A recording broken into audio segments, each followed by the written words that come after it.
Muito boa noite, senhores espectadores. Mais uma vez consigo com o programa À Luz do Espiritismo. Vamos continuar a tratar do tema Reencarnação e Espiritismo, onde trataremos do processo reencarnatório com o nosso convidado de todas as quartas-feiras, Coronel Costeira. Muito boa noite, Sr. Coronel. Vamos voltar então ao tema da reencarnação para lhe colocar uma questão sobre a população que habita o campo vibratório da Terra, se assim podemos falar.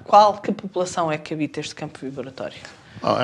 Nós não podemos sequer avaliar qual é o número de habitantes da Terra, porque é muito aleatório o número que é apresentado pelas organizações internacionais, mas que calculam que estarão a caminho dos 7 mil milhões, provavelmente tendo ultrapassado levemente os 6.500 milhões.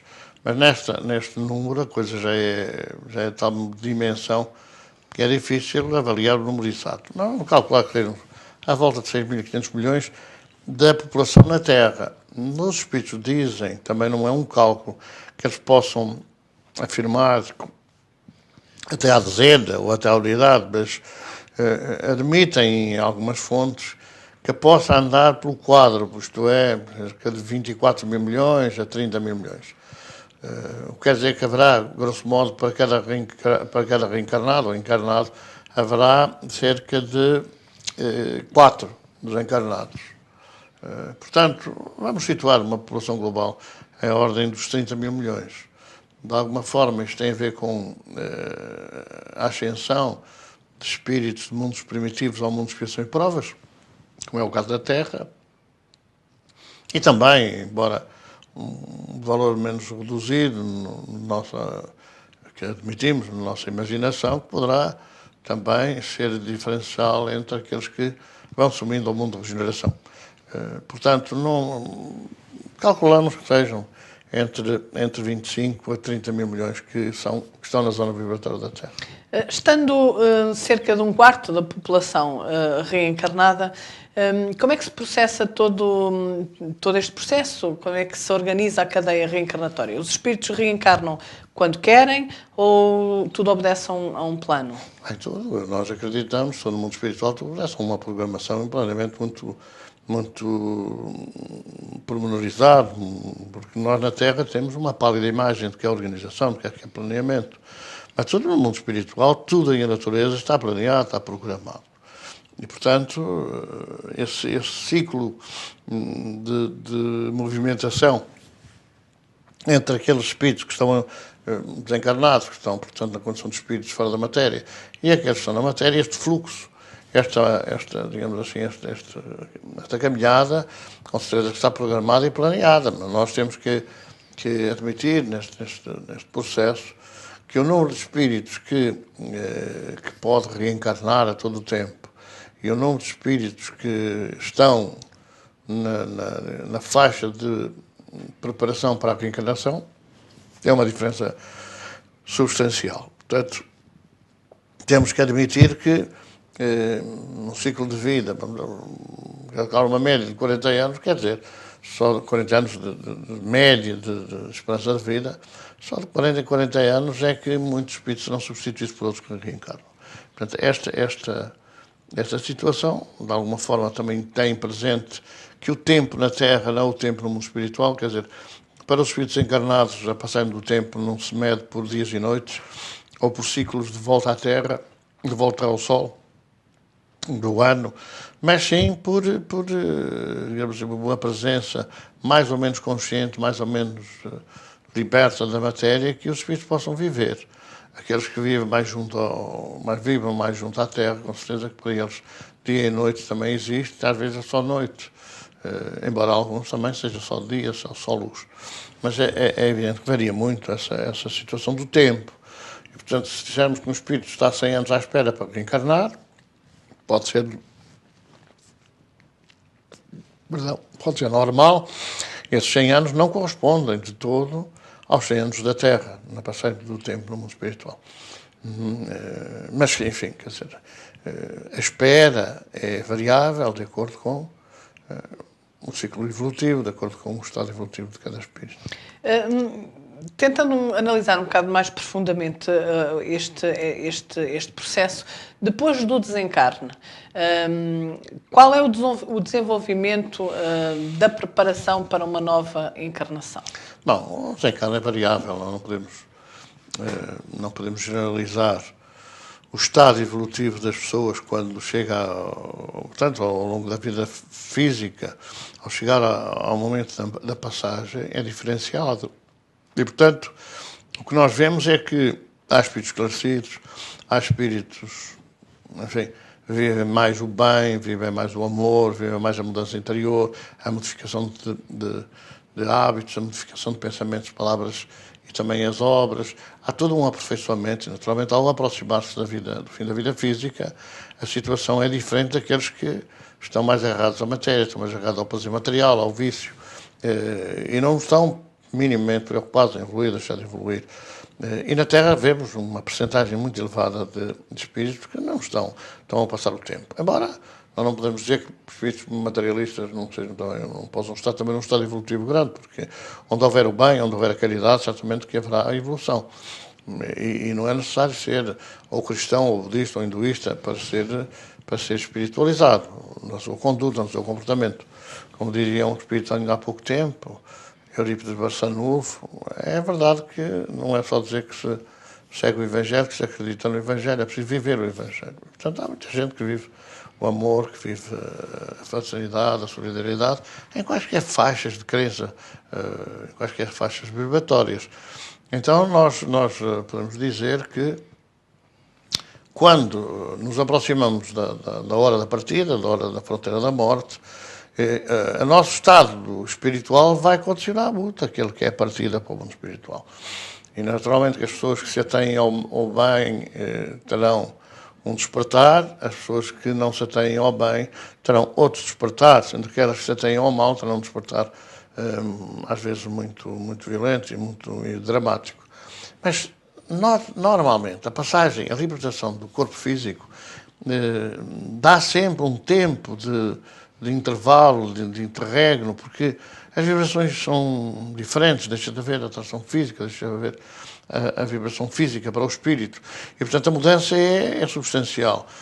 Nós temos pessoas que acham que os espíritos se manifestam logo no dia seguinte à morte, ou até no próprio dia, ou até ainda no cemitério.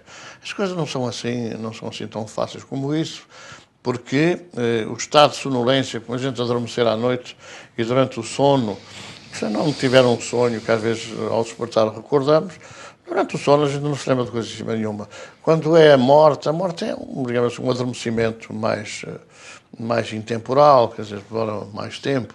E a pessoa pode despertar alguns dias, pode ser alguns meses e até alguns anos depois. Tudo depende do ciclo de vida planeado, porque quando a gente vem à Terra, o trajeto que a gente vai percorrer depende daquilo que nós fizemos antes. E isso pode ser, enfim, limitado a 30 anos, 40 anos, 50 anos, 60 anos, ou a 5 dias, ou a 5 meses, porque tudo depende daquilo que nós vimos fazer no complemento de vida anterior ou num processo evolutivo. E, portanto, há uma diferença significativa de despertar. Naturalmente, embora havendo para todos um tempo quase de adormecimento, de adaptação ao mundo espiritual, há muitos espíritos que não conhecem logo à partida o seu novo estado.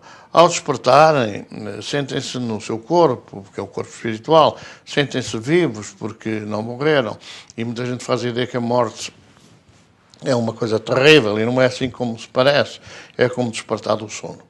Ora, nessa circunstância, o espírito vai estar mais tempo ou menos tempo, de acordo até com o tempo que tiver roubado à vida. Porque se nós, por incúria, por imprevidência, por abusos de qualquer natureza, anteciparmos a morte, quer dizer, criarmos doenças que nos fazem despertar do outro lado mais cedo, com certeza que esse tempo de roubo, que esse tempo que nós retiramos à vida, no ciclo normal de vida, esse tempo vai passar-se normalmente na ignorância ou no estado como se estivesse no corpo físico, diferente das disjunções, de facto. da separação da matéria. E isso vai condicionar naturalmente o que se vai passar a seguir, que é um processo reencarnatório. Por outro lado, depende muito do aproveitamento que se teve da vida, do aproveitamento que se teve da oportunidade que nos é concedida para fazer um trajeto evolutivo. Há pessoas que não vão lá nem fazem caso, que não vão, muitas até dizem, quando eu for velho, depois pensa na coisa da religião, e depois mudam quando chegar a hora. Como que se faz sistematicamente na confissão, a pessoa arrepende-se no dia seguinte faz o mesmo. Como se faz a extrema-unção, a pessoa arrepende-se, mas depois quando desperta continua a pensar da mesma maneira, a ter os mesmos sentimentos. Ora, isso vai, de facto, entrar na linha da vida, na linha da lei do merecimento, da lei da justiça divina.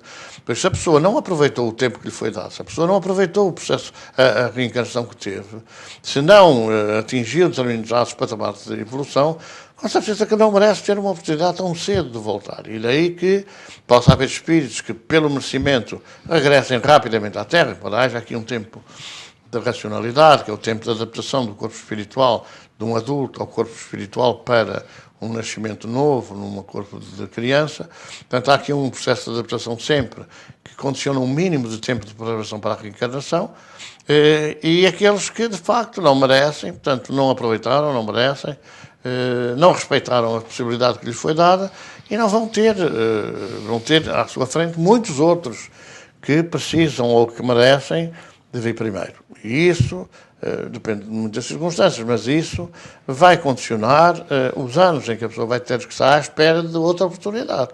Não é dizer assim, eu agora já sei, como as pessoas despertam, são ensinadas, são esclarecidas sobre todo o processo da vida, todo o processo evolutivo, e depois, era assim, eu não sabia, então pronto, eu agora vou regressar, então eu já sei, vou fazer.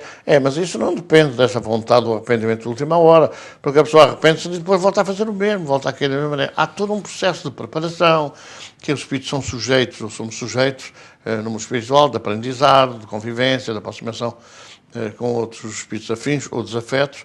Isso vai condicionar todo um tempo de regresso à Terra. E, por outro lado, como nós há pouco falamos, se há 25 mil, volta disso, espíritos à espera de uma oportunidade para reencarnar, e só há 25 mil milhões, e só há 5 mil milhões, dividindo isto por 2, dá, não é, cerca de 3.500 milhões que serão casais potenciais. Mas esses casais potenciais temos que entrar em linha de conta as crianças e os idosos.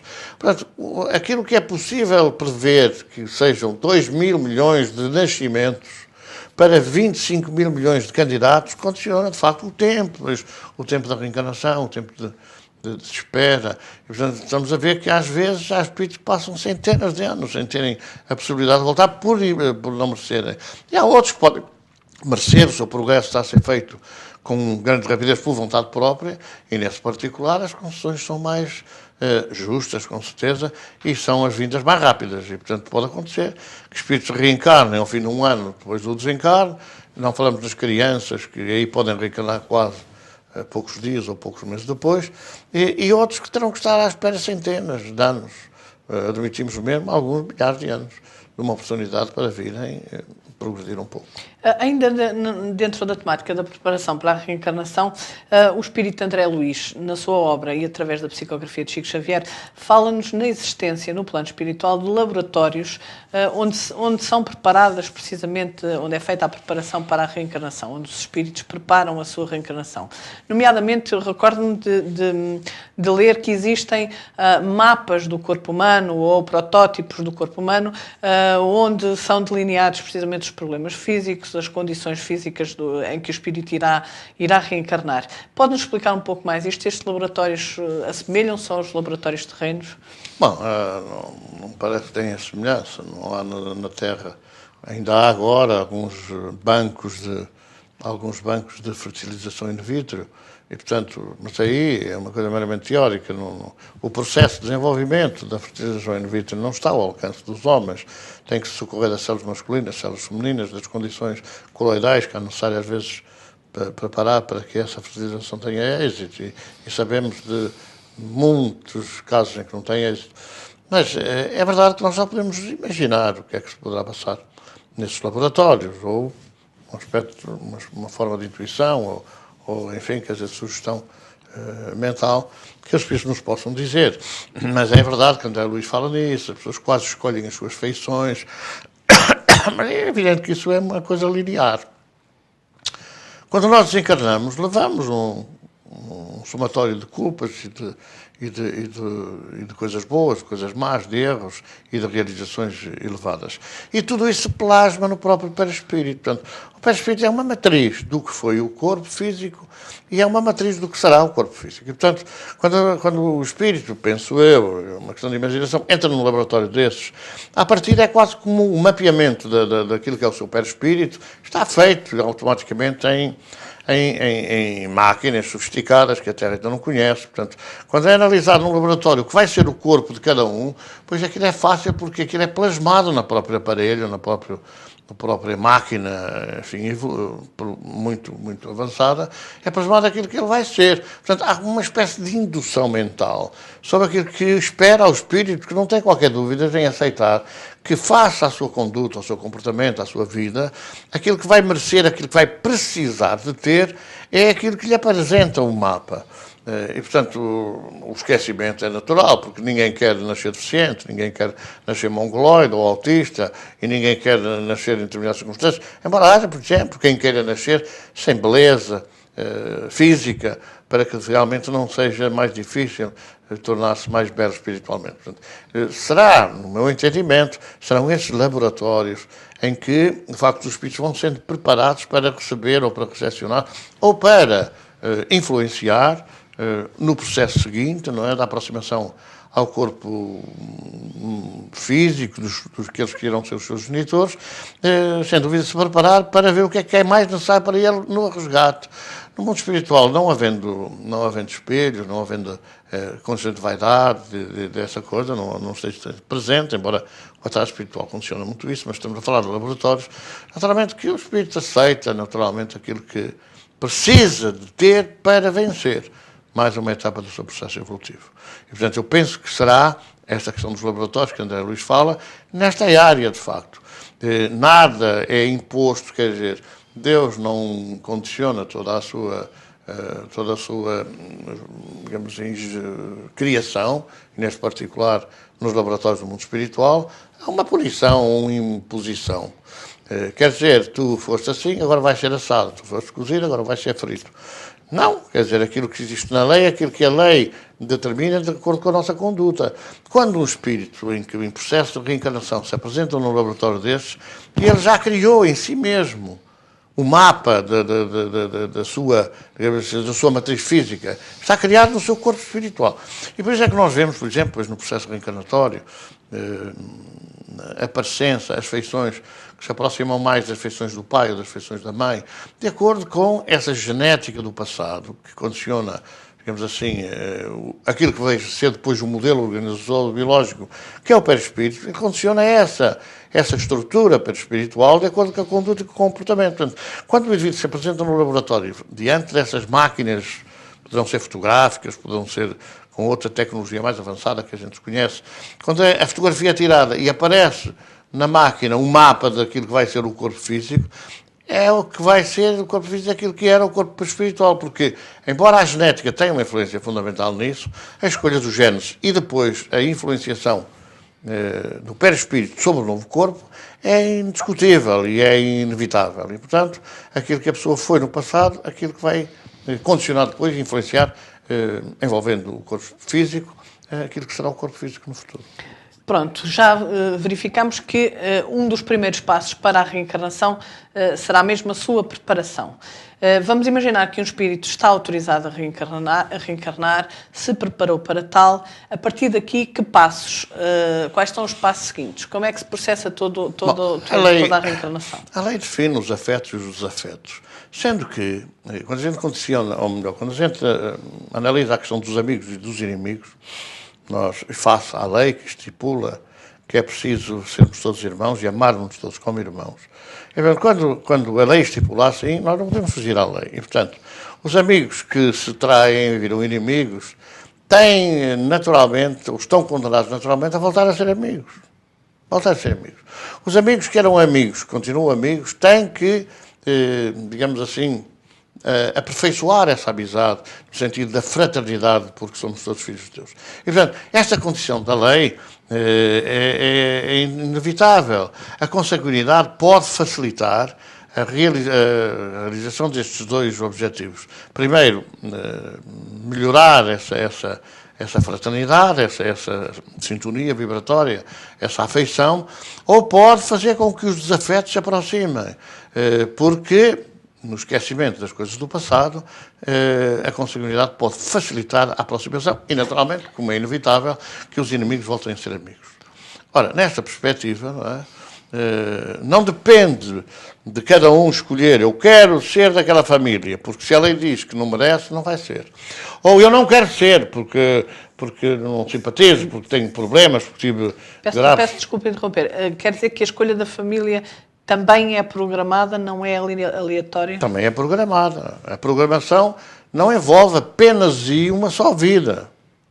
Não apenas uma só vida. Há todo um processo reencarnatório que se espalha por várias experiências concedidas.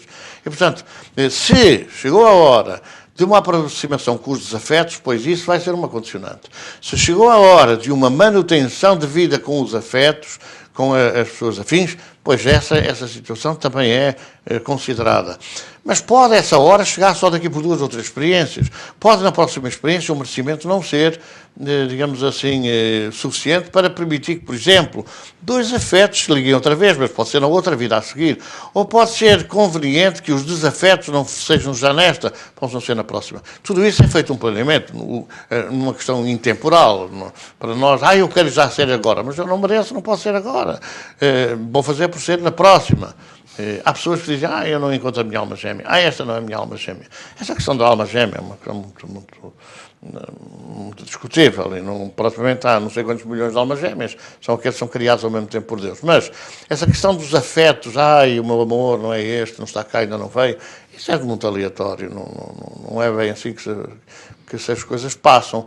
Agora, naturalmente que aquela ansiedade de viver com quem se gosta é grande, mas pode não haver merecimento por qualquer razão, por erros passados que a gente cometeu. Ou pode ser necessário, não ser agora, mas pode ser agora aproximarmos de outros que foram afetos que a gente traiu. Portanto, tudo isso está, de facto, assinalado na lei, de acordo com o merecimento. Se eu precisar de fazer as pazes com alguém rapidamente, e, portanto, avançar no processo evolutivo, e merecer, aí eu é-lhe permitido sintonizar com as faixas desafetas e aproximar-nos e resolver o problema. Mas se ainda não for agora, até se não for conveniente, porque talvez ainda não haja uma aceitação na carne, ainda não vai haver essa aceitação fácil, então a bondade de Deus permite que se adie por mais uma vida e depois a seguir isso possa passar. Agora, essa escolha é sempre marcada pela lei do merecimento. Sempre. Se a pessoa merecer e desejar, consegue. Mas se a pessoa desejar e não merecer, não vai conseguir ali, pode conseguir mais. Relativamente a esse assunto, portanto, da família que se programa ter, eu recordo-me de ler, julgo que também na obra de André Luiz, que muitas das vezes os espíritos se reúnem no plano espiritual antes de constituírem família no plano físico. Portanto, marido, mulher, filhos, será assim? Em circunstâncias de merecimento, é. Mas se não há merecimento, não é. Por exemplo, André Luiz também fala nisso, na capacidade, dentro daquela que é a evolução, de a pessoa plasmar a casa que gostava de ter, plasmar os mobílios, os mobiliários, etc. E tal. Mas isso não é generalizado, não pode dizer assim, toda a gente vai plasmar isso, toda a gente vai ter móveis que até dá gosto de ver, etc. Não, isso pode ser plasmado porque penso, logo projeto. Ao projetar, é uma projeção fluídica, não é? No mundo espiritual. Quer dizer, as pessoas começam-se a reunir por merecimento, e então aquilo que mais ou menos as envolvem em comunidade pode ser conseguido. Mas se houver merecimento, e mesmo assim, isso não é afirmativo no sentido de se passar na Terra exatamente isso. Porque, embora possa, na questão dos nascimentos, isso ocorrer, possa, e nem sempre ocorre, porquê? Porque muitas vezes nós, ao mergulharmos no corpo físico, nós alteramos esse circuito, esse círculo. Nós conhecemos, por exemplo, pessoas que namoraram anos e anos e anos e anos e acabaram por não se consorciar e não serem felizes nos outros consórcios, nas outras ligações matrimoniais que tiveram. Às vezes as pessoas, pronto, deixam-se prender pelas coisas da terra e distraem-se naquilo que são os compromissos do passado. E vão adiar, seguramente, um processo reencarnatório. Portanto, mas às vezes até acontece que vêm filhos adotados sem se esperar, e são filhos de regresso a um determinado ambiente familiar. Portanto, tudo isso é condicionado pela lei do merecimento. Se merecerem, aproximam-se. Para se aproximarem, se reúnem-se na preparação, digamos assim, do convívio que vai ser na Terra. É então um processo ainda bastante longo. É um processo longo. Às vezes pode ser um processo, porque nada isto é imutável, não é? O processo pode ser repentino, vamos supor. Pode acontecer que já num processo reencarnatório em que está organizado um lar, pode acontecer que durante o período do sono, por conveniência e até enfim, por merecimento daqueles que estão consorciados, que seja aproximado um espírito que precisa de reencarnar num ambiente com determinadas características, e até um espírito que já que não se reúne àquela família há muitos séculos e que chegou a hora agora de ser bafejado por essa concessão divina, e portanto esse espírito é próximo do lar, e o mesmo as equipas que se encarregam da reencarnação podem, num processo de desdobramento pelo sono, arranjar uma forma de haver uma aceitação, de uma preparação para a recepção num lar de um espírito que, não estando programado há muito tempo, mas pode ser conveniente que reencarne, e a bondade de Deus, a bondade divina, permite que isso aconteça. Mas normalmente, ou melhor, muitas vezes, muitíssimas vezes, nós torcemos a caminhada. Nós, na Terra, depois distraímos-nos. Havia toda uma indicação de que seria com a B, C, D reunirem-se, e de repente nós desviamos, ou porque o noivo separa-se e arranja outra coisa e desvia-se do seu caminho, ou porque a noiva faz o mesmo, e depois acaba por haver ali alguma infelicidade, acaba por não haver uma grande sintonia, e isso vai ser seguramente adiado para outras situações futuras. Por outro lado, mesmo nessas circunstâncias, quando nós nos desencaminhamos daquilo que tínhamos programado antes da reencarnação, muitas vezes nós acabamos por receber no lar não aqueles elementos que estariam diretamente ou melhor, enviados para aquele lar, mas outros de outras vidas mais atrasadas, que se reúnem num aproveitamento das circunstâncias, ora sintonizando com o pai, ora sintonizando com a mãe, desses passados, e que vão ser recebidos num processo de evolução paralelo e também, às vezes, com aspectos comuns, e vão ser recebidos numa reorganização no lar. Portanto, nós não podemos dizer que tudo é imutável, assim, porque assim não. Embora nós nos desviemos daquilo que tínhamos programado, tínhamos planeado, a divindade é de tal maneira boa, ou melhor, o bem é tão imenso e a bondade tão grande, que permite sempre esse reajustamento, porque a vida é eterna, as experiências é que vão variando. Daquilo que tenho vindo a perceber das suas palavras, o espírito aproxima-se do lar, onde vai reencarnar muito tempo antes da fecundação? Depende das circunstâncias, não é? Pode haver casos que a aproximação seja, digamos assim, quase... Dizer assim, Deus aproveita-se, já ouvimos essa conversa, Deus aproveita-se de uma oportunidade, de uma violação, e aí vai o espírito a correr. Não, tudo isto tem uma programação e um planeamento.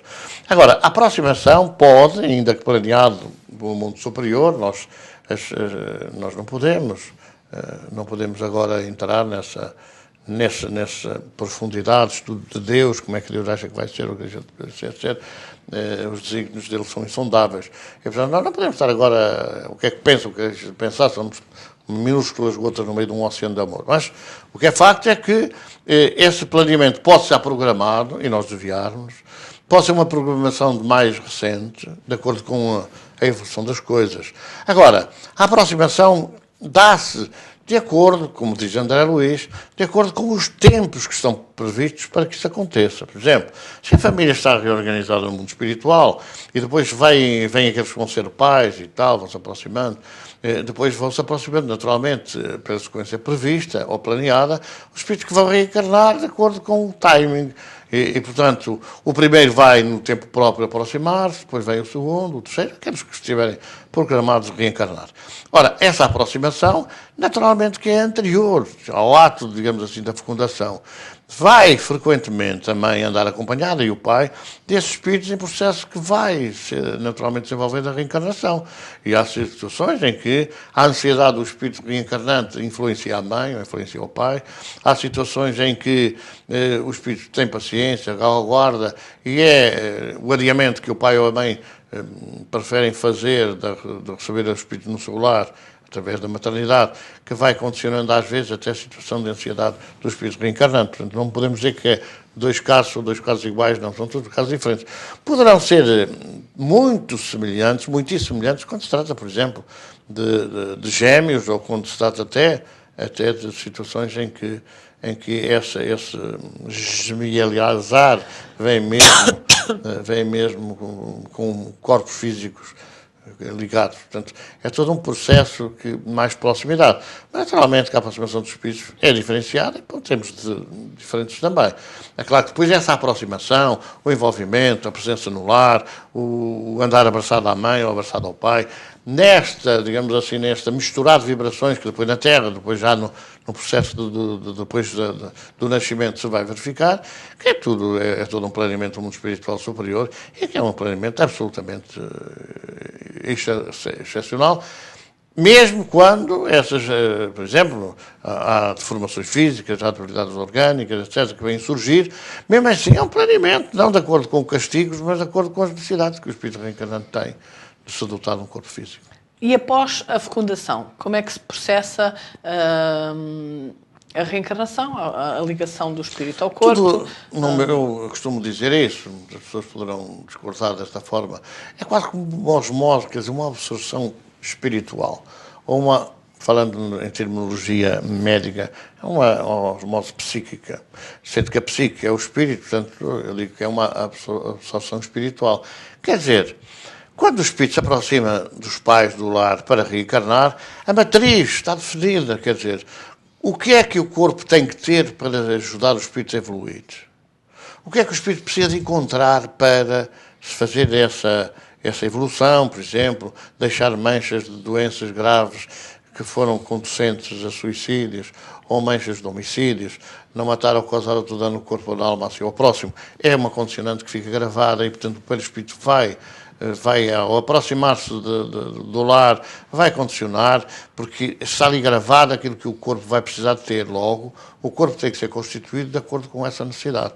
E, portanto, vai o espírito projetar nas células em marcha, seja a maturação do óvulo, seja, digamos assim, a criação das células masculinas, não é? O lançamento das células femininas nas células masculinas para a ligação dos gametas masculino e feminino no processo da fecundação. Portanto, todo esse processo sem que o espírito seja ali, vou fazer isto, ou vou fazer aquilo, é uma projeção daquilo que está gravado no perispírito do espírito reencarnante. E, portanto, as influências do ovo a maturar e dos espermatozoides a marcharem mais rapidamente para o baile do amor, na ligação macho-fêmea, isso é uma projeção do próprio perispírito do reencarnante. As células que maturam femininas não são umas quaisquer. Não é a terceira, nem a 50ª, nem a 100ª. É aquela que o espírito reencarnante, através do seu perispírito, influenciar como matriz necessária ao corpo em organização. Essa ação que tem a participação do mundo espiritual superior, pois claro que tem, porque há equipas que conduzem, que orientam a reencarnação, que vão também ajudar nesse processo, digamos assim, de desenvolvimento magnético-mental.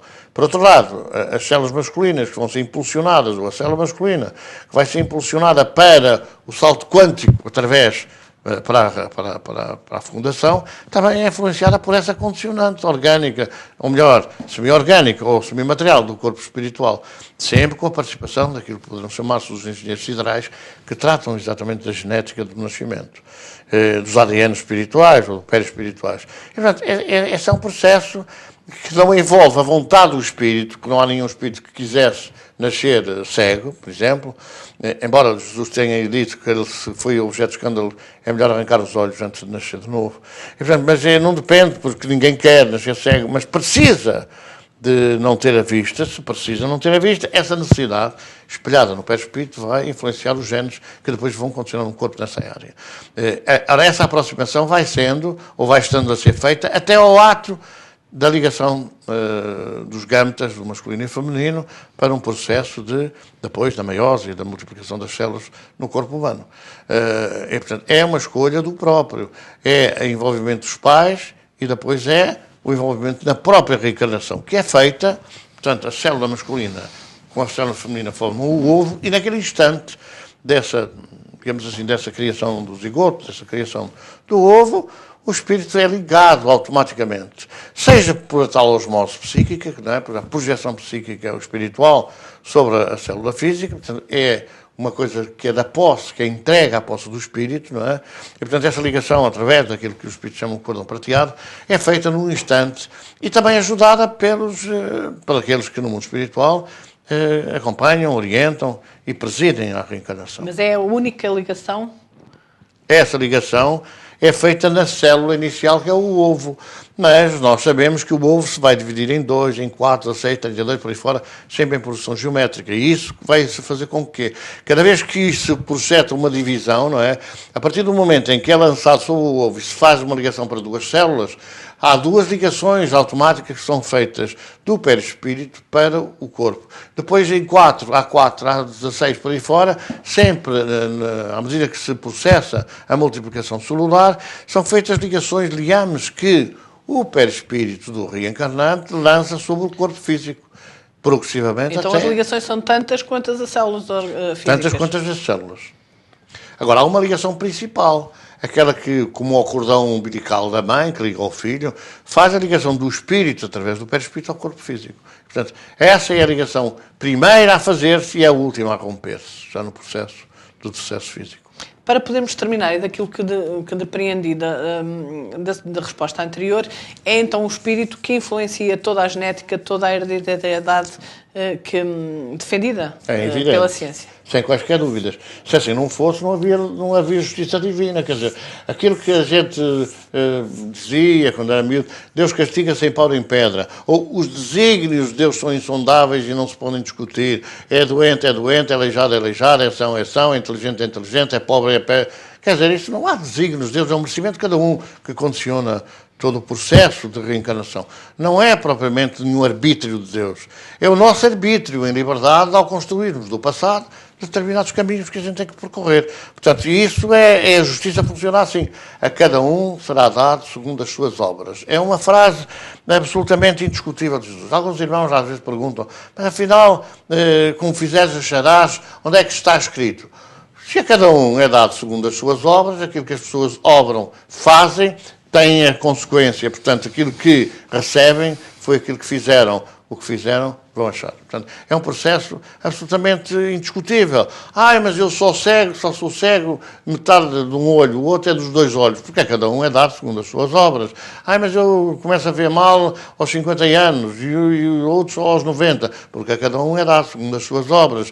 E se as suas obras são só de um limitado tempo, só serão nesse tempo as consequências. Mas se as suas obras são de um tempo inteiro, as consequências são de um tempo inteiro.